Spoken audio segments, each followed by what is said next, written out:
Good morning. I want to talk to you about writing your introduction.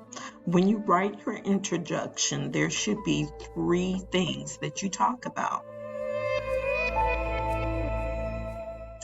The first thing that you talk about is the first paragraph. The first thing your readers see in an outline, and you need to make sure that it is great. It's a good representation of you. So, what's in an introduction? There are three main parts: the hook, the background, and the thesis. The hook.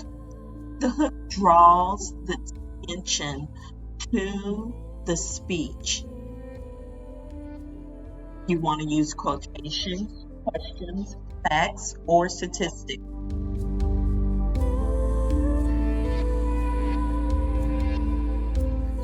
The next part would be the background information. This gives the reader information about your topic.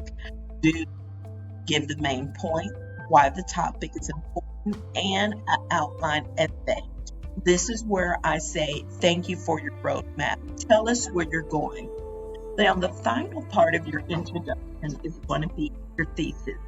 The thesis states your main topic or question.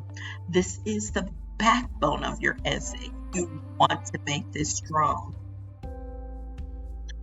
clear, space specific. Put an end of your introduction, the original. Do not make your thesis fake. This is how it's done. I hope this video